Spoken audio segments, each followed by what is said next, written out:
जय श्री ओम नमः सिद्धेभ्यः। जय श्री ओम नमः सिद्धेभ्यः। जय श्री ओम नमः सिद्धेभ्यः।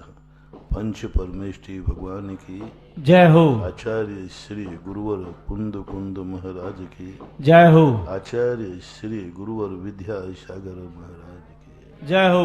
परम उपकारी निर्यापक क्षमण मुनि पुंगव श्री सुधासागर जी महाराज की जय। आचार्य संघ की जय।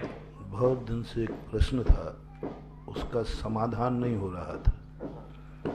आज उत्तम सागर महाराज के प्रश्नों से उसका समाधान हो गया। क्या प्रश्न था कि आहार के लिए तो साधुओं में बड़े साधु पहले उठते हैं और प्रश्नों में बड़े साधु बाद में बोलते हैं। आहार को जब सोते तो बड़े साधु पहले उठ जाते हैं और प्रश्न की बारी आती है तो ऐसा परंपरा है कि छोटे पहले बोलते पर बड़े बोलते हैं। आज पता चला कि बड़ों को बाद में क्यों रखा, क्योंकि जितना कचरा फैलाएंगे साफ तो फिर बड़ों को करना है। इसलिए उन्होंने कहा कि तुम बड़े लोग बाद में बोलो, मामला उल्टा हो जाएगा। अंधे को चौराहे पर मणि मिल जाती है तो इसका अर्थ यह नहीं है कि सारे लोग व्यापार धंधा छोड़कर चौराहे पर उस मणि को प्राप्त करने के लिए बैठ जाएं। मिली है, अंधे को चौराहे पर मणि मिली है, लेकिन इसका अर्थ यह नहीं है कि सारे लोग धंधा छोड़ करके बैठ जाएं। गृहस्थी से ही मुनि बनते हैं, लेकिन इसका अर्थ ही नहीं है। भाव पक्ष इनके प्रवचन की मैं टीका कर देता हूं। गृहस्थी की प्रशंसा नहीं की गई, इनके प्रवचनों में भी आप सुनोगे, लेकिन आप लोग पक्का है गलत ही अर्थ लोगे। महाराज जी ने आज महाराज से भी बड़ा गृहस्थी को बता दिया, लेकिन किनको बनाया? शादी करना जिनको किनको अच्छा है। एक बार एक व्यक्ति ने कहा, बोले महाराज जी, भाई भाई को लेकर यदि संपत्ति पर लड़ाई होती है तो आप लोग उसकी बुराई क्यों करते हो? बोले भाई भाई पे लड़ाई, तीर्थंकर के बेटे लड़े। आपने आदि पुराण नहीं पढ़ा? मैंने कि पढ़ा तो था, ध्यान नहीं दिया। तो हम आपका ध्यान दिला देते हैं कि बाहुबली और भरत चक्रवर्ती अपनी संपत्ति के बंटवारे पर इतने लड़े कि हम लोग तो बातों से लड़ते हैं, वे तो एक दूसरे के प्राण लेने को तैयार हो गए। तो इससे सिद्ध है कि भाई भाई का लड़ाई करना बुरा नहीं है। मैंने की बात तुम बिल्कुल सही कह रहे हो। आज से हम प्रवचन देंगे कि हे भाइयों, अपने भाई की संपत्ति का बंटवारा होवे तो एक एक पाई को ऐसे लड़ना कि प्राण लेना पड़े, तो क्योंकि पद्म पुराण में लिखा है लड़ना चाहिए। जब आदि पुराण में लड़ना चाहिए, क्योंकि संपत्ति का बंटवारा एक बाप की संतान है और आगम की सहमति है।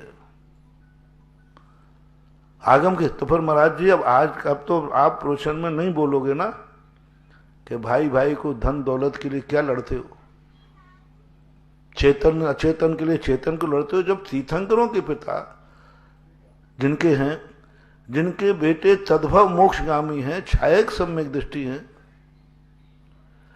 छायक सम्यक दृष्टि हैं, जब वो तो उनके लिए तो वे लड़ सकते हैं, तो हम लोग तो सामान्य व्यक्ति हैं, सामान्य व्यक्ति हैं, इसमें क्या बात होगी? मैंने कि बिल्कुल ठीक। कथा अभी पूरी नहीं हुई, कथा आदि हुई है। तुमने ये पक्ष देखा कि लड़ाई दोनों में होती है धन दौलत के लिए, कथा पूरी करो, दोनों भाई लड़ें, मैं भी समर्थन करता हूं। मैं भी यही कहता हूं कि भगवान, संसार में भाई भाई में इतने झगड़े हों, हर भाई लड़े। कई बार तो मन करता है कि प्रेम क्यों इनमें बढ़ा दो,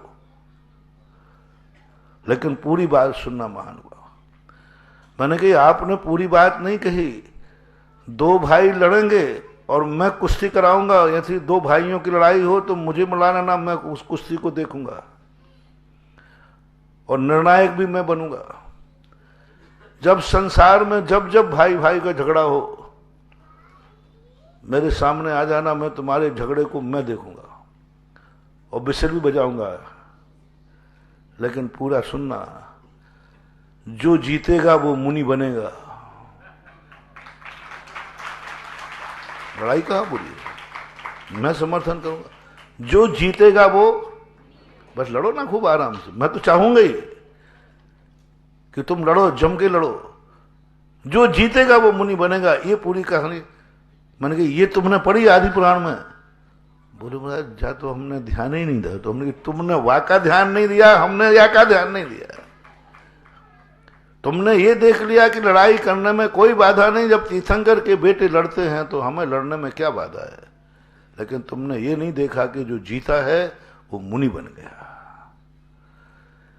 यदि मुनि, दो भाइयों की लड़ाई में एक मुनि बनता है, तो मैं आपसे शेयर करना चाहता हूं, लड़ाई लड़ना ठीक है या नहीं? वकील साहब, एक मुनि बनेगा एक लड़ाई में? जब जब दो भाई लड़ेंगे एक मुनि बनेगा। मैं तो समर्थन करूंगा कि संसार में हर भाई लड़े, एक तो मिलेगा, क्योंकि एक हारेगा और एक, तो एक मुनि बनेगा। ऐसी लड़ाई कहां बुरी है? एक मुनि बन रहा है लड़ाई में, बहुत बड़ी चीज माना। ये नहीं देखी हमने ये किया, भाई भाई लड़ते हैं तो हमें लड़ने में क्या बाधा है। लेकिन वैराग्य देखो, जीतने के बाद छोड़ दिया। तुम जीतने के बाद भाई को जेल में डाल दोगे, तुम जीतने के बाद भाई की जमानत भी नहीं लोगे, जेल में पटक दोगे उसको, और वो जीतने के बाद छोड़ दिया। फल सुना करो।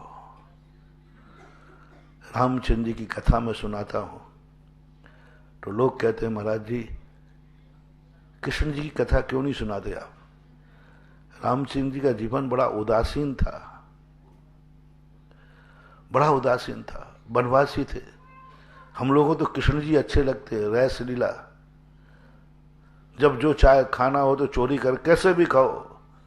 तो मैंने कहा भैया मुझे क्या पड़ता, राम के स्थान पर श्याम की सुना लूंगा। मैंने कहा पूरी बात सुनो।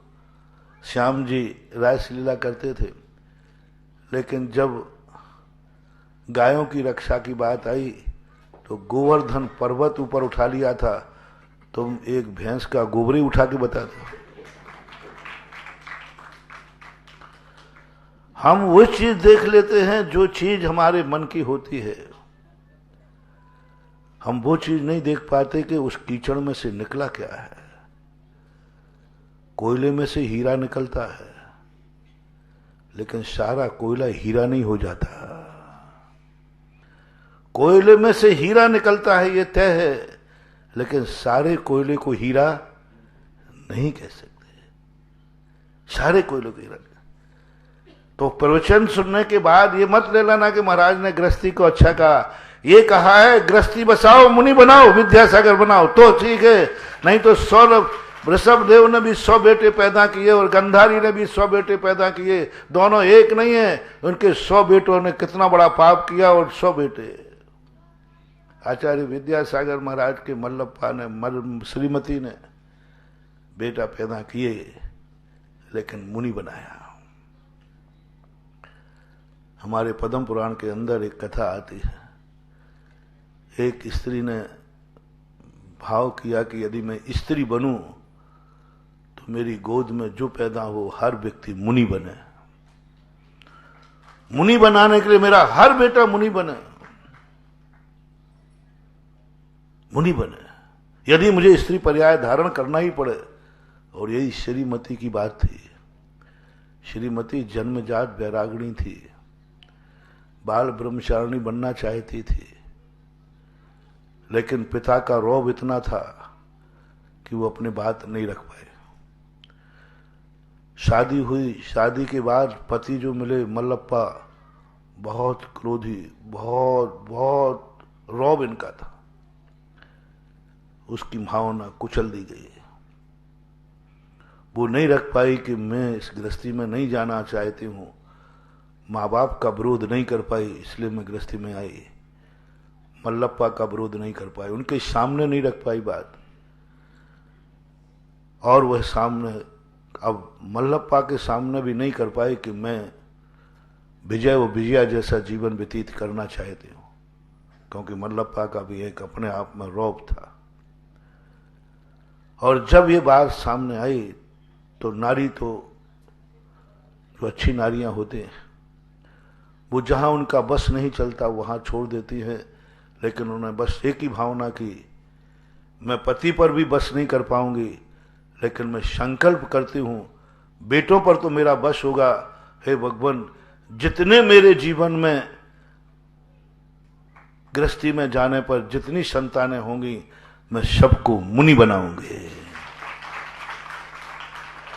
इस भावना के साथ उसने गृहस्थी स्वीकार की। आपने आधी कथा सुनाई है महाराज उत्तम सागर ने, पूरी मैं सुना रहा हूं। उन्होंने गृहस्थी स्वीकार किस लिए की? मजबूरी में। और करने के बाद जब गृहस्थी बसा ही ली है तो क्यों ना कीचड़ में कमल खिलाए जाए। कीचड़ प्रशंसनीय नहीं है, कीचड़ में कमल खिल जाए तो कमल प्रशंसनीय है। कीचड़ प्रशंसनीय नहीं होता कभी, कीचड़ तो कीचड़ ही होता है, लेकिन कीचड़ में कमल खिल जाए तो प्रशंसा कीचड़ की होती है कमल की। सुगंधी कीचड़ में होती है या कमल में? सुंदर कीचड़ लगता है या कमल? मंगल कीचड़ होता है या कमल? कमल होता है। कीचड़ में खिल जाए, कीचड़ में कमल खिले तो, नहीं तो कीचड़ में दलदल बनकर के कोई फंस जाए तो। कितने गृहस्थियों में लोग मुनि बना पाते हैं, कितने ग्रस्त लोगों के बच्चे पापी बन जाते हैं। मुनि बनाने वाली संतान माताएं कितनी हैं? मैं पूछना चाहता हूं आपकी समाज से, कितने माता पिता हैं जो जन्म देने के पहले घोषणा करें कि मैं गृहस्थी में जाऊंगा, जितने बेटे पैदा होंगे सबको मुनि और आर्यिका बनाऊंगा, ये मेरा पहला काम होगा। पंडित आसाधर जी ने लिखा है कि जो सच्चा पिता होता है उस गृहस्थी की प्रशंसा की कि बेटा बड़ा होने के बाद उसको बैठालता है, उससे कहता है देखो दो मार्ग। एक ब्रह्मचारी की कथा आती है, शिक्षा देने के लिए जब उनको कहा जाता है, पूरी शिक्षा होने के बाद गुरु से कहा, गुरु यदि सबसे पहले उन्हें मुनि का उपदेश दे, सबसे पहले कहा गया, गुरु के लिए नियम बनाया गया, मुनि का उपदेश दे। जब वो कहे गुरुदेव जो चर्या आपने मुनि की बनाई है यह चर्या मेरे बस की बात नहीं है, मेरा मन कंट्रोल नहीं है, मेरी इंद्रियां कंट्रोल नहीं है, मेरा शरीर साथ नहीं देता, मैं इस मुनि व्रत को अंगीकार नहीं कर सकता। सबसे पहला उपदेश मुनि व्रत का। तब फिर उनसे कहा गया कि ठीक है तुम दूसरा गृहस्थ धर्म अपनाओ, सेकंड नंबर पर गृहस्थ धर्म अपनाओ, और गृहस्थी में भी तुम ये नियम लेके रखो, नारी जने के भक्त जन के दाता के शूर, नाही तो फिर बांझ रहे मति गमा में नूर।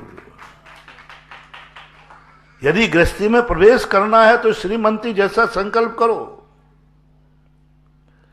आदिनाथ जानते थे कि मेरी कूख से मेरे कुल में जितने जन्मेंगे वे सब मोक्षगामी होंगे। उन्हें संतान को जन्म नहीं दिया, उन्होंने मोक्षगामी जीवों को जन्म दिया। श्रीमती ने जन्म संतान को नहीं दिया, मुनि विद्यासागर महाराज को जन्म दिया। यदि आप लोग ये संकल्प कर लें तो आज उत्तम सागर के प्रवचन को तुमने समझ लिया ये मान लेंगे, नहीं तो तुम तो और जम के गृहस्थी करोगे। पैदा करो कीड़े मकोड़े, दुर्योधन, कंस और रावण। संसार में सबसे ज्यादा पापियों का संहार पापी पैदा होते हैं। ग्रस्त लोग कितने ग्रस्त लोग हैं, मैं जवाब पूछता हूं, क्योंकि प्रवचन को बहुत जबरदस्त प्रवचन हुआ है, लेकिन इसका बहुत बड़ा दुरुपयोग हो सकता है। और लोग फिर बाद में मेरे से कहे, महाराज आपके सामने प्रवचन हुआ था, आपने भी सुना था। झूठ मत बोलना, शास्त्रों की नीति है। जो महाराज ने कहा था वही बात कह रहा हूं। इन्होंने कहा संतान पैदा करना, अब्रम की बात नहीं कही इन्होंने क्या कहा?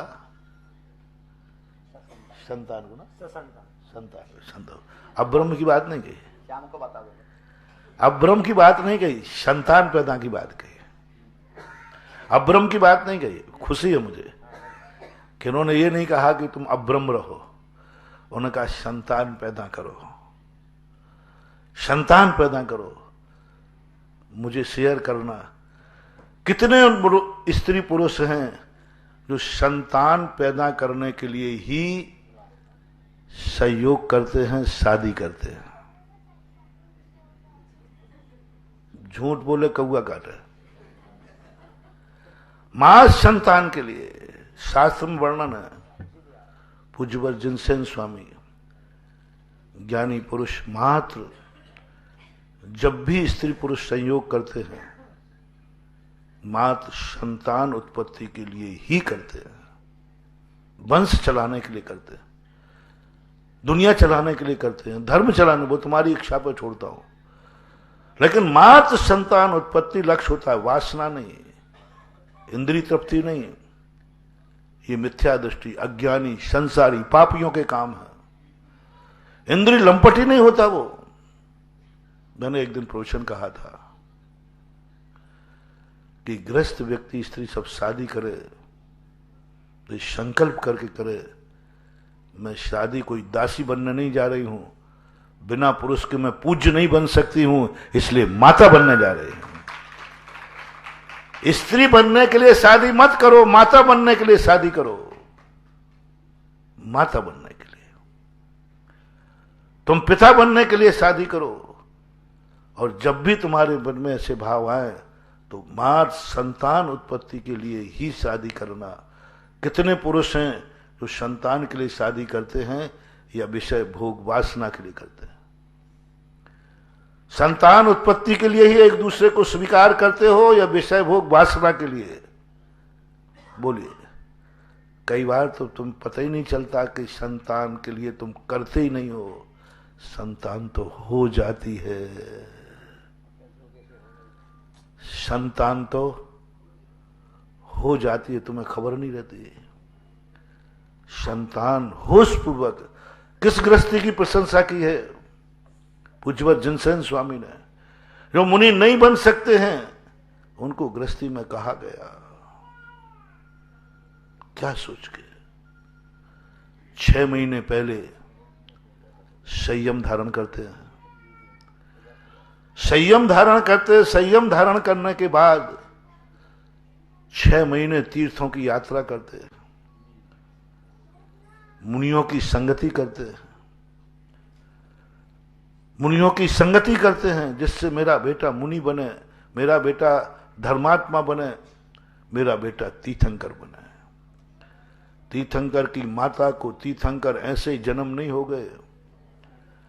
यदि हर मां तीर्थंकर को जन्म देवे, मैं तो कहूंगा कि जितनी ब्रह्मचारिणियां हैं वे भी माताएं बन जाएं, एक तीर्थंकर मिलेगा। लेकिन पहले तीर्थंकर को तो जन्म दो। कितने लोग रावणों को जन्म दे रहे।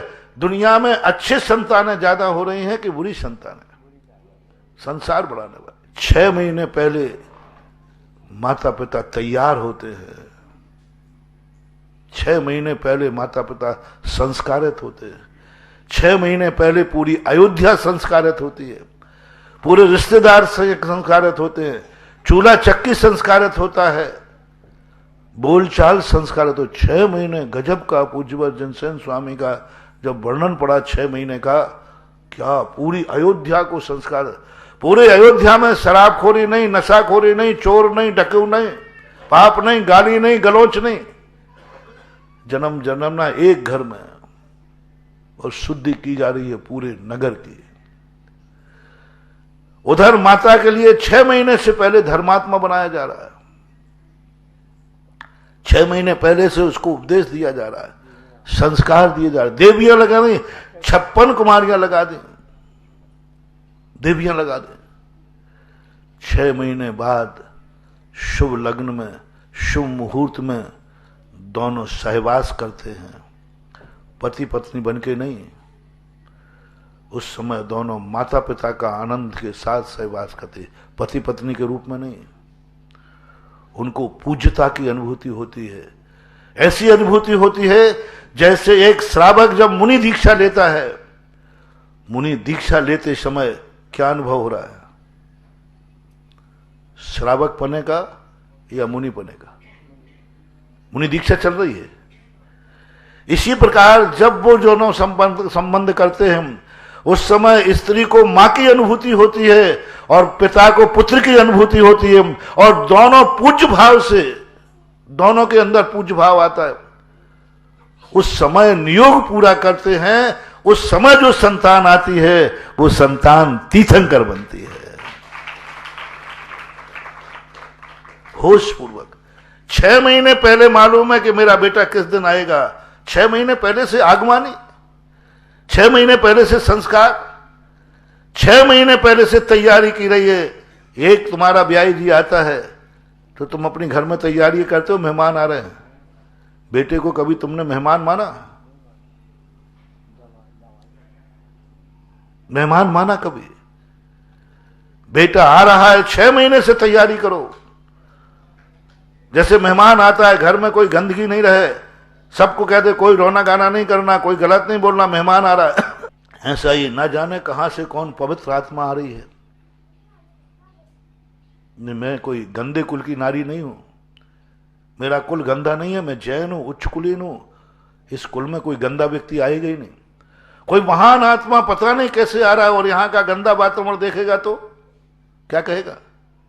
मालूम रहता है कि आज इतने बज के इतने सेकंड पर मेहमान आएगा, और दोनों माता पिता के आनंद में डूब जाते। मैं मां, वो पिता, पति पत्नी गायब हो जाते। आप लोगों की झूठ मत बोलना, आप सब ग्रस्त हो। किस व्यक्ति ने संतानें होश पूर्वक पैदा की हैं? किसको मालूम है कि आज मेरे पेट में, मेरे कुल में संतान आ चुकी है? किस माता को मालूम? किस पिता को मालूम? तुम्हें खबर ही नहीं है। तुमने बेटे पैदा करने के लिए कभी भी सहवास नहीं किया, तुमने तो अपनी भोग विलासिता की पूर्ति के लिए किया। उसमें कोई आकर जन्म जाता है तो कीड़े मकोड़े जन्म जाते हैं। तुमने कब किया होश, कब किया होश पूर्वक, कब किया? आ गया बेटा? कई बार तो डॉक्टर बताते क्योंकि तुम्हारी तैयारी ही नहीं थी कुछ भी। यदि ऐसी तैयारी के लिए आप करते हैं तो आज जो गृहस्थी की प्रशंसा हुई, बहुत अच्छी प्रशंसा हुई। मैंने वही एक और उदाहरण लिया, खूब जम के भाई भाई लड़ना, और जो नहीं लड़ रहे हो मैं लड़ाऊंगा उनको। बस दोनों का एक नियम, इस लड़ाई का जिस प्रतियोगिता में मैं, देखो क्या निर्णायक एम्पायर मैं रहूंगा, तो उसके नियम पहले से लागू होंगे। उसका नियम पहले से, जो जीतेगा वो मुनि बनेगा। अब कौन कौन भाई लड़े हुए हैं? जो जीतेगा वो मुनि बनेगा। बोलो ऐसी लड़ाई का मैं एम्पायर बनने में कोई आपत्ति तो नहीं? आपकी सहमति? एक मुनि बने, वही मुनि बनेगा, और जो हारेगा उसकी संपत्ति जब्त कर ली जाएगी। जो हारेगा उसकी संपत्ति जब्त, क्योंकि वो हार गया, और जो जीतेगा वो मुनि बनेगा। और आ जाओ बेटा लड़ो इस मैदान में आकर। गृहस्थी बिना पाप के कभी होती नहीं है। गृहस्थी बिना पाप के कभी होती नहीं। पाप को कभी पुण्य मत कहना, पाप पाप ही रहेगा। लेकिन पाप की गृहस्थी में पाप ही फलता है, ये कभी मत सोचना। पाप की खेती में, कीचड़ में कमल और रत्न भी खिलते हैं, ये भी ध्यान रखना। सारी खेती को कहते हम पाप पुण्यमय, सारी गृहस्थी कह दें तो पहले ये तो पूछो, संतान उत्पन्न करना तो ठीक है, जैनियों में कितनी संतानें हैं जो जैनी हैं? आज मंदिरों में कितने % लोग अभिषेक पूजन कर रहे हैं? कितने %? आज के युवा वर्ग से पूछता हूं, समाज से पूछता हूं, कितने % लोग? 10%, 20%, 5%, 95% क्या कर रहे हैं? 95%। मुनियों का तो परसेंटेज ही नहीं, 1% भी नहीं निकलेंगे। अभिषेक पूजन कितने % लोग कर पा रहे हैं? संस्कार देना है, बात वही कहना है। मैंने कल वही बात कही थी, मैं संतान पैदा करने की नहीं कहूंगा, मैं कहूंगा संतान को रोको मत, क्योंकि तुम कर पाप तो कर ही रहे हो। हम चींटी को जन्म नहीं दे सकते, लेकिन चींटी को मारने का अधिकार हमारे यहां नहीं है। चींटी को जन्म दो ऐसा नहीं कहा, चींटी को मारो मत। चींटी को जन्म दो ऐसा नहीं कहा, चींटी को मारो मत। ये पाप है। इसी प्रकार तुम अपने जन्म दो ये नहीं कहूंगा, लेकिन जीव आ रहा है तो उसे रोको मत, और आ गया है तो उसे मारो मत। ये जैन दर्शन का उपदेश है। इसी प्रकार गृहस्थी में तुम पहुंची गए हो, गृहस्थी तुमने बसा ही ली, बसाना चाहिए। सारे तीर्थंकरों ने बसाया, लेकिन तीर्थंकरों ने बसा करके भी उन्होंने क्या दिया? संसार में कमल दिए, संसार में ऐसी संतानें दी, भरत बाहुबली जैसे बेटे दिए, 99 बेटे दिए, जिन्होंने मोक्ष मार्ग का, कोई गणधर बना, कोई कामदेव बना, कोई तीर्थंकर बना। कैसे बने? तो आज हमें संत इस बात की जरूरत है कि आप गृहस्थी में ही प्रवेश कर रहे हैं तो करें, मेरा निषेध नहीं है, क्योंकि गृहस्थ भी एक धर्म है, लेकिन कहीं वो गृहस्थी दलदल ना बन जाए। गृहस्थी संकल्प के साथ प्रवेश करो कि मैं जिस गृहस्थी में जा रहा हूं उस गृहस्थी में कभी ऐसा कुछ नहीं होने दूंगा कि जो धर्म के विपरीत होगा। श्रावक बन के जाओ, श्रावक बन के जीवन जियो। और मेरी गृहस्थी में यदि कोई आएगा वो जैनी बनेगा, वो जैनी बनेगा। पहले तुम जैनी बनो। क्या बन के तुम गृहस्थी अपना रहे हो? किससे बनकर अपना रहे हो? शादी का पर्पस क्या था? सहधर्मिणी कौन सी है? सहधर्मी कौन है? सहधर्मी कौन है? आप कौन है? कभी दैनिक प्रश्नों की श्रृंखला में चल रहा था कुछ दिन पहले, आप सबसे पहले अपने आप को पहचाने। कल भी मैंने कहा था, आप अपनी इच्छाओं अनुसार कार्य करो, उसकी खेती करो, सब करो, खेती सब करो, खेती करो, हर चीज की, पाप की खेती, शराब की खेती करो, क्योंकि मुझे मालूम है कि हर पाप बिना पुण्य के संभव ही नहीं है। शराब भी मिलेगी तो पुण्य कर्म का उदय होगा तो मिलेगी, नहीं तो वो भी मिलने वाली नहीं। हर पाप पुण्य की खेती पर पलता है। पाप करने के लिए भी तुम्हें पुण्य ही करना पड़ेगा। रावण को, राम को हत्या करना थी तो भी उसे मंदिर ही जाना पड़ा। पाप के लिए भी मंदिर ही जाना पड़ेगा, पाप के लिए ही धर्म करना पड़ेगा। पाप के लिए भी तुम्हारे लिए हमने 3, 4, 8 दिन से प्रवचन दे रहा हूं, पापियों के पक्ष में दे रहा हूं। लेकिन मैं उनसे कह रहा हूं कि पाप करते समय सोचो कि ये पाप फिर कर पाओगे या नहीं, कि इस पाप करने लायक भी नहीं रहोगे। दूसरा प्रश्न देता हूं आज, तुम्हें जो भी इच्छा हो तुम्हारी, उन इच्छाओं के पहले मैं पूछता हूं, आप कौन हैं? शास्त्रों की भाषा नहीं पूछ रहा हूं। शास्त्रों में लिखा है तुम कौन हो, ये बातें व्यर्थ की बातें हैं, शास्त्रों में लिखी पड़ी बातें हैं। अंदर से पूछो तुम कौन हो? आत्मा हो, ये शास्त्रों की बात है। तुम शुद्ध बुद्ध आत्मा हो, ये रटी हुई बातें, तोता रटंत है, चिंता मत करना, ये 2 मिनट में फैल हो जाएंगे। शास्त्रों में लिखा है मैं अजर अमर अविनाशी शाश्वत अविनाशी हूं। अभी एक छिपकुली छोड़ दूं, भागते फिरोगे, श्रद्धान मृद्धान सब हिल जाएगा। श्रद्धान, ये सब शास्त्रों का श्रद्धान है, ये असंख्यातों बार हो गया। ये सम्यक दर्शन कोई बड़ी चीज नहीं महानुभाव। सम्यक दर्शन तो कुत्ते बिल्ली सांप छछूंदरों को भी हो जाता है, शुकर को भी सम्यक दर्शन हो जाता है, छूट जाता है, असंख्यात बार छूट जाता है। ये सिद्धांत भी पक्का भी हो गया तो भी ज्यादा विश्वास मत करना इस पे। एक व्यक्ति ने एक खरगोश खरीदा, बहुत ज्ञानी था, स्वाध्यायशील था, सब कुछ पढ़ा लिखा था, बहुत पढ़ा, खरगोश में मास्टर था। उसने खरगोश खरीद दिया, लेके जा रहा था, रास्ते में 2-4 गुंडे बैठे थे। उन्होंने कहा यार खरगोश तो बहुत अच्छा है, लेकिन कैसे लूं, इसके हाथ में लाठी भी है, बंदूक भी है, इससे कैसे छीनूं। तो दूसरा एक बहुत होशियार बनिया था, होगा मारवाड़ी राजस्थानी, उन्होंने कहा एक तरीका है, इससे लड़ना तो मत, इसके पास शस्त्र है। एक ने कहा जाकर के, बोले तुम अलग अलग खड़े हो जाओ। एक ने पूछा भाई साहब क्या गजब का कुत्ता है, ऐसा कुत्ता तो मैंने आज तक देखा ही नहीं, गजब गजब, ऐसा लग रहा है इसको देखते ही रहे। तो वो कहता मूर्ख, ये कुत्ता नहीं है, खरगोश है, खरगोश। अब बोले साहब आप खरगोश कहो तो कहो, हमें तो कुत्ता दिख रहा है, आप तो ये बता दो कुत्ता कहो क्या गजब का है।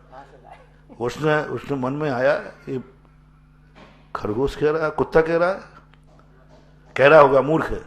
आगे दूसरा खड़ा था ठगिया, उसने कहा साहब क्या गजब का कुत्ता, कौन से बाजार से लाए,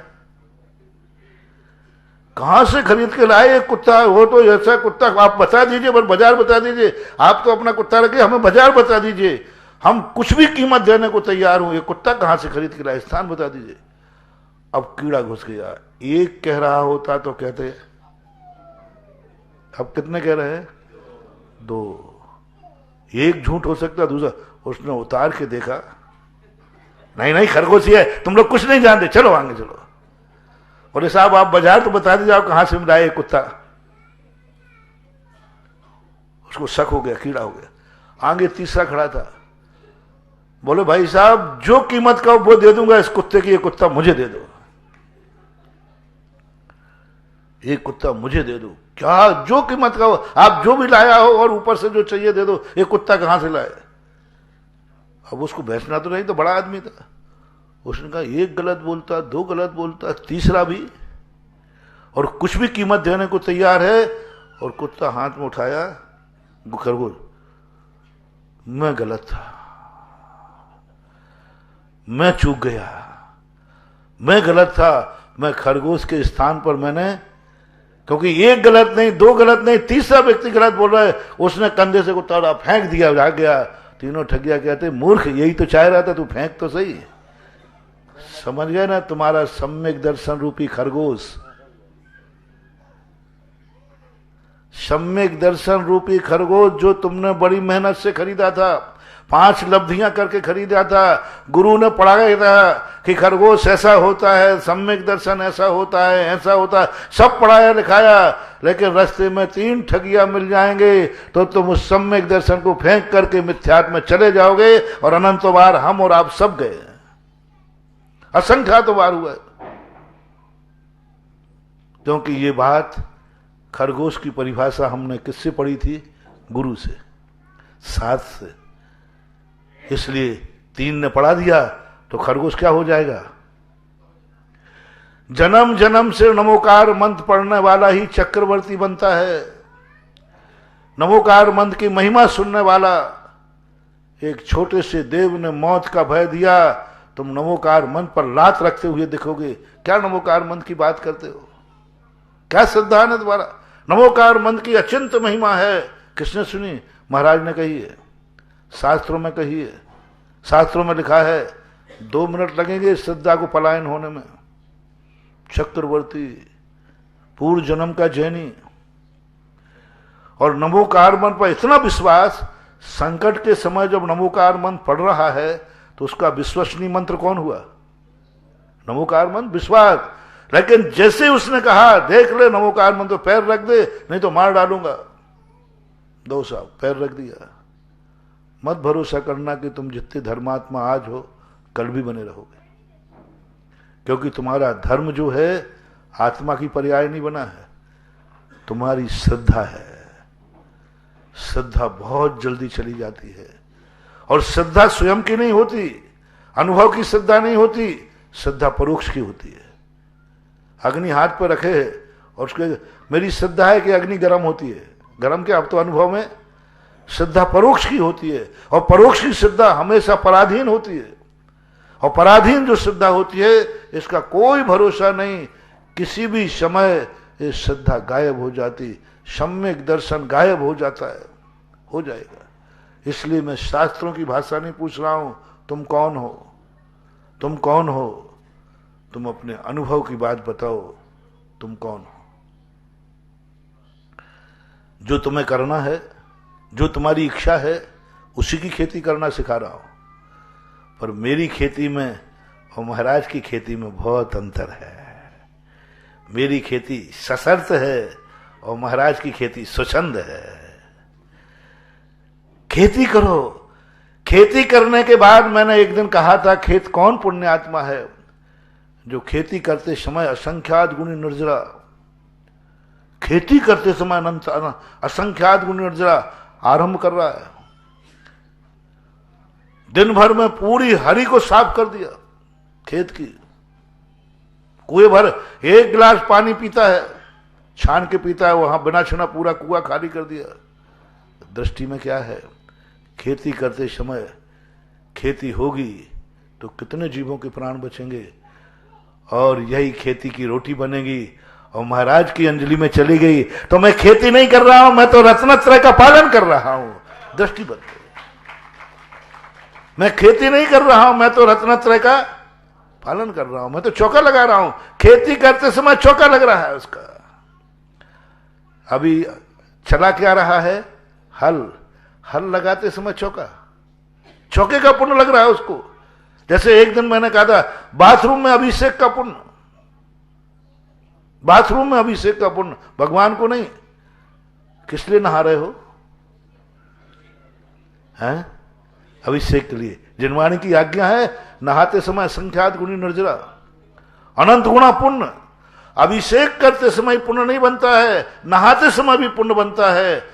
आपका संकल्प किस लिए नहा रहे हो? अभिषेक के लिए। आगम की आज्ञा है बिना नहाए अभिषेक नहीं करना। तो नहाते समय वो आगम की आज्ञा मान रहा है या नहा रहा है? जल्दी बोलो। आगम की आज्ञा मानने में पुण्य है कि पाप? तो तुम स्विमिंग पूल में कूद जाओ। वो वाटर पार्क होता है ना, वाटर पार्क। बोले महाराज ने कहा है नहाने में तो बहुत पुण्य होता है। अरे भाई, अभिषेक के लिए नहाओ तो पुण्य है, और वाटर पार्क में लगाओ तो फिर भगवान ही मालिक है। कितने लोग अभिषेक को नहा रहे हैं। नहाने में पुण्य है, असंख्यात गुणी निर्जरा है, लेकिन अभिषेक को नहावे तो। खेती करते समय चौका लग रहा है, हल चला रहा है, और पुण्य कौन सा बंद कर रहा है? चौके का। यहां चौका लगाना, ये चौका नहीं। तुम यहां आहार दे के चौका लगा के पुण्य कमा रहे हो, और किसान हल चला रहा है, उस समय भी उसको चौके का बंद हो रहा है, लेकिन उसकी दृष्टि में हो तो। मैं भी कह रहा हूं, किसान को यदि नहीं होता तो इतने मुनिराज जिंदा नहीं होते, इतने जिंदा नहीं होते। लेकिन किसान की दृष्टि में ये आ जाए कि ये अन्न एक दिन मुनि की अंजलि में भी पहुंचेगा, तब होगा। मात्र उपकार होने से नहीं होता। मैंने एक दिन कहा था ना, सबसे ज्यादा एक ऑक्सीजन सिलेंडर दान करता है कितना पुण्यात्मा, और ये हवाएं दिन भर ऑक्सीजन दे रही हैं, इनको पुण्य बंद नहीं होता। पानी कितनों की, तुम 1 लोटा किसी को पानी पिला दो, तुम्हारी जय जयकार है। और ये नदियां और कुएं जगत को पानी पिला रहे हैं, इनको किंचित मात्र पुण्य नहीं। एक किसी को 1 फल दे दो तो पुण्य है, और इतने फल दे रहा है किसी को पुण्य नहीं। 1 गिलास दूध दे दो पुण्य है, और ये गाय इतना दूध दे रहे, इसको किंचित मात्र भी पुण्य बंद नहीं हो रहा। किंचित मात्र भी पुण्य बंद नहीं हो रहा। गाय को, फल को किंचित मात्र भी पुण्य बंद नहीं हो रहा। हवाओं को किंचित मात्र पुण्य बंद नहीं हो रहा। क्यों? उनसे उपकार हो रहा है कि नहीं? पहले बताओ। हवाओं से उपकार है कि नहीं? पर हवा को पुण्य बंद नहीं। पानी से उपकार है कि नहीं? पानी को पुण्य बंद नहीं। वनस्पति से उपकार है लेकिन वनस्पति को पुण्य नहीं। गाय के दूध से उपकार है कि नहीं, लेकिन गाय को नहीं, क्योंकि उसका अभिप्राय क्या है, ये तो पापी है। आगम के अनुसार पंच स्थावरों को पापी कहा है, पांचों स्थावर पापी होते हैं और इन बराबर उपकार कोई दूसरा कर नहीं सकता। मैंने तीर्थंकर को भी नहीं देखा। संसार में सबसे बड़े उपकारी यदि हैं तो 5 स्थावर, पृथ्वी, जल, अग्नि, वायु, ये सबसे बड़ा है और सबसे बड़े पापी संसार में यही है। मात उपकार होने से इनको पुण्यात्मा कह दिया जाए नहीं, इनका उपकार करने का भाव हो तो पुण्यात्मा है, नहीं तो ये पापी थे, पापी हैं और पापी रहेंगे। गृहस्थी पाप थी, पाप है, पाप रहेगी, लेकिन गृहस्थी बनाते समय यदि मुनि बनाने का भाव हो जाए तो धर्ममय थी, धर्ममय है और धर्ममय रहेगी। हम तो खेती करते समय महाराज ने तो जब कहा पुण्य, जब उनकी अंजुली में ग्रास आ जाए, मैं तो उस समय उसको बांध रहा हूं जिस समय वो खेत में हल चला रहा है। उस समय चौका लगाने वाला पुण्य बिल्कुल दिशा हम दोनों देख लेना। ये आहार देते समय मरा और वो हल चलाते हुए मरा, दोनों मरकर एक स्थान पर पहुंचे भोग भूमि में। बोले भाई तुमने क्या दिया? बोले मैं महाराज को आहार दे रहा था तब मरा। बोले तू कहां मरा? बोले हल चला रहा था। तो तू हल चलाते समय कैसे हो गया? बोले हल चलाते समय मैं यही सोच रहा था बढ़िया फसल आएगी और उसमें से अन्न आएगा, कभी महाराज आएंगे और ये अन्न महाराज की अंजलि में जाएगा, इसलिए मैंने पुण्य कमाया। बोलो कृत कार्यत और अनुमोदना, मैंने तो यही भाव किया था। मैंने कुआं खोदा था, ओहो इससे भगवान का अभिषेक होगा, अभिषेक के लिए खोदा। कुआं खोदना कितना पाप है, कुआं खोदना कितना पाप है, लेकिन भाव क्या है? भगवान का अभिषेक होगा। और हमारे महाराज को जल मिलछानी का पानी नहीं लेते बिना छना, तो कुएं का पानी ये हमारे मुनिराज की अंजलि में जल जाएगा, नहीं तो मुनिराज निहारोगे। अब वही कुआं इतना पुण्य का कारण हुआ, हमारे मुनिराज बिना जल के रहेंगे क्यों? संकल्प बदल गया। आहार के लिए, जल के लिए, ये जल मुनिराज की अंजलि में जाएगा। यदि कुआं नहीं होगा तो हमारे महाराज आहार नहीं करेंगे और नहीं करेंगे तो उनका मरण हो जाएगा। नहीं, मैं कुआं खोद रहा हूं मुनि को बचाने के लिए। अब बोलिए, एक मुनि की रक्षा कर रहा है जिस समय वो कुआं खोद रहा है, लेकिन कुआं से पानी मुनि को देने का भाव हो तब ना, तब ना। इसलिए मैं पूछता हूं कि आप अपने आप को क्या मानते हो? फिर मैं गृहस्थी की बराबर शील लगा दूंगा। इनने विधेयक पेश किया था, पास मुझे करना है। मैं विधेयक पास कर रहा हूं। आप बता दें कि आप लोग गृहस्थी किस लिए करते हैं? जो जो महाराज ने उदाहरण दिए हैं, यदि गृहस्थी नहीं होती तो आचार्य विद्यासागर महाराज नहीं होते, मैं नहीं होता, ये खुद ही नहीं होते। गृहस्थी नहीं होती। अब आप लोग कहें कि जो जो गृहस्थी में जाएगा, जो जो पैदा होंगे वे सब आचार्य विद्यासागर के चरणों में जाएंगे। शील लगा रहा हूं, लगाऊं? इनसे तो पूछ लो महाराज, अभी आप आते बता रही। और जो जो आज के बाद शादी होगी उसमें सबसे पहले लिखा रहेगा कि मैं शादी कर रहा हूं महाराज, आप आशीर्वाद दीजिए। जितनी संतानें होंगी वे सब आपके चरणों में आचार्य के पास भेज दी जाएंगी। मैं कह रहा हूं, मैं थोड़ा होशियारी से देता हूं आशीर्वाद। महाराज ने पहले कह दिया, महाराज बहुत कलाकार है। किसी ने कहा गाड़ी को आशीर्वाद, गाड़ी के हाँ बीज रखा था, वो फल में लगा रहा हूं। एक गाड़ी को आशीर्वाद मांगा, मैंने कहा भाई मैं गाड़ी को आशीर्वाद नहीं दे सकता। महाराज आशीर्वाद दे दो, बहुत डर लग रहा है, छोकरा गाड़ी लाया है, मरू जाएगा, तो गाड़ी को आशीर्वाद। मैंने कहा पागल हो, मैं गाड़ी में बैठता नहीं, मैं गाड़ी का आशीर्वाद कैसे दे दूं? तो मैंने नहीं दिया। अब उनका महाराज जी का आशीर्वाद तो लेना है। वो 3 दिन गाड़ी खड़ी किए रहा और मैंने कहा क्यों आशीर्वाद चाहे? तो बोले महाराज कोई मर नहीं जाऊं मैं, बस जैसे ये कहे मैं हट जाऊं, आशीर्वाद नहीं दूं। फिर फिर एक दिन प्रवचन में निकल आया कि गाड़ी का आशीर्वाद लो, महाराज देंगे, मैं दूंगा, वही दूंगा, सब कुछ वही है, कुछ गड़बड़ नहीं। महाराज जी आपको मालूम है मैं जैन हूं, आपको मालूम है मैं दयावान हूं, गाड़ी लाया हूं, बस एक ही बात है, इस गाड़ी से किसी जीव की हिंसा ना हो जाए, इस गाड़ी से किसी जीव की हिंसा ना हो, क्योंकि मैं जैन हूं। मैंने चलो कहां रखी गाड़ी, आशीर्वाद दे दिया। अब कोई पकड़ो, महाराज जी आप गाड़ियों को आशीर्वाद दे दे, गलत बात, मैंने गाड़ी को आशीर्वाद नहीं दिया, मैंने अहिंसा को आशीर्वाद दिया है, अहिंसा परमो धर्म को आशीर्वाद दिया है। शब्द क्या आ गया, किसी जीव की हिंसा। बोलो आशीर्वाद दे सकता हूं कि नहीं, आप बोलो ना, गाड़ी को नहीं, इससे किसी जीव की हिंसा ना हो, आशीर्वाद। और तुम कह रहे थे मैं नहीं मर जाऊं, दूसरा मरे तो मर जाए, और अहिंसा रथ को आशीर्वाद हुआ।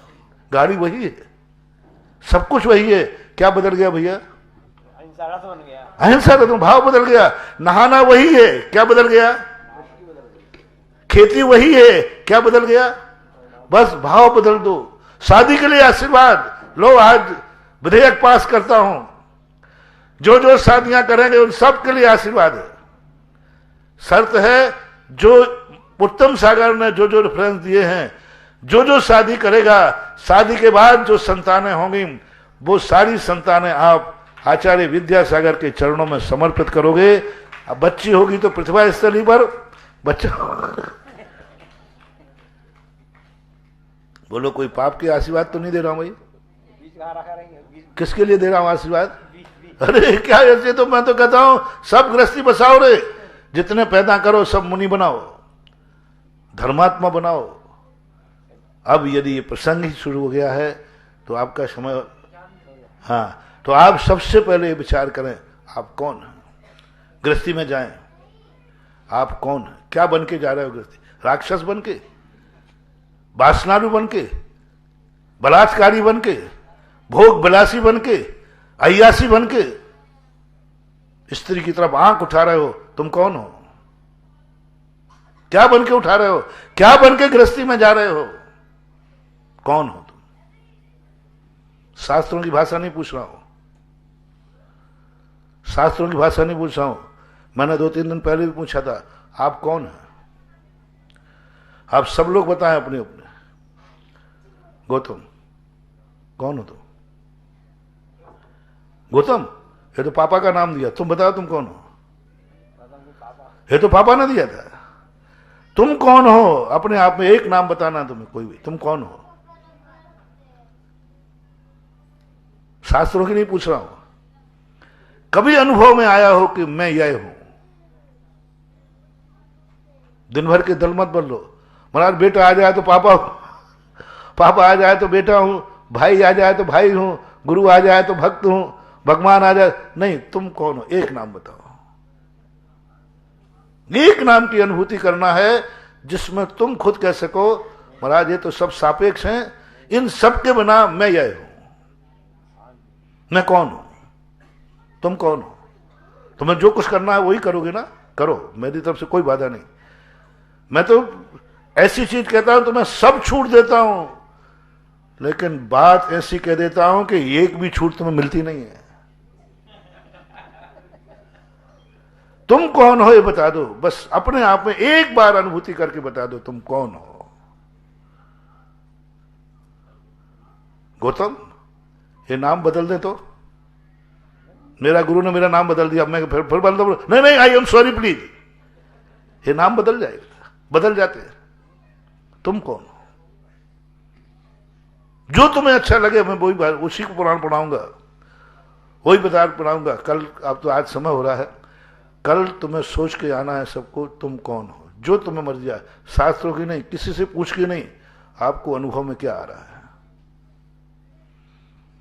क्या आ रहा है, जो तुम्हें अच्छा लगे, जितने संबंधों में तुम्हें अच्छा लगे, चलो वो छूट देता हूं। मैं बेटा हूं, मैं बाप हूं, मैं जैन हूं, मैं मनुष्य हूं, मैं जीव हूं, मैं द्रव्य हूं, आपको जो मर्जी पड़े, मैं पापी हूं, मैं पुण्यात्मा हूं, जो तुम्हारी मर्जी पड़े, तुम्हें एक टाइटल फेस करना है, मैं यह हूं। आपको लगे कि मैं भारतीय हूं तो आप भारतीय बोल देना। आपको लगे कि मैं मनुष्य हूं, मनुष्य बोल देना। आपको लगे कि मैं जीव हूं, अपनी तरफ से बोलना है, शास्त्रों से नहीं, किसी से पूछ करके नहीं बोलना। आपके अंदर से बैठ जाओ, तुम कौन हो, जो तुम्हें बनना हो। तुम पति हो, कोई बात नहीं, अनुभूति रखना। 24 घंटे वही अनुभव में तुम्हारे आना चाहिए, वही अनुसार मैं तुम्हारे लिए कार्य बताऊंगा। जो तुम हो, व्यक्ति को जो जिस क्लास का है उसी क्लास की पढ़ाई पढ़ाऊं कि दूसरे की, बोलो ना। तो आप बता दो कौन है। बाप हो तो बाप की क्लास लगाऊं। मैंने पहले क्या, मैं मौन हूं, सारी कोचिंग मेरे यहां होती है। अरे 8 दिन से पापियों की कोचिंग लगा दी, इससे बड़ा और क्या मास्टर चाहिए तुम्हें। निःशुल्क मास्टर पापियों की। शराब को जिसको पीना है, जो कहता महाराज शराब मुझे अच्छी लगती, आजा बेटा कोचिंग, ऐसी कोचिंग कराऊंगा कि जन्म जन्म तक पीता रहेगा तो भी तेरा काम चलता रहेगा। हाँ तो सही, मैं बता तो रहा हूं। शराब पीने की भी विधि है, पाप करने की भी खेती है। तुम खेती करना नहीं जानते, तुम उड़ाऊ खाऊ हो, तुम उड़ाऊ खाऊ। एक बार कर लिया और जिंदगी भर के लिए कैसे समझदार हो। अब आज में जो तुम करना जा रहे हो, बस तुम अपने आप को पहचानना, तुम कौन हो। जो तुम्हें इतने संबंधों में जो तुम्हें अच्छा लगे, तुम्हें लगे महाराज जी मैं भारतीय हूं, तो मैं भारत का पुराण पढ़ाऊंगा, भारतीय कैसा होता है। तुम कहो मैं मनुष्य हूं, तो मनुष्य का पुराण पढ़ाऊंगा, मनुष्य कैसा। तुम जो मानो अपने आप को, एक बार कह तो दो कि चलो 10-5 संबंध बना के लाना।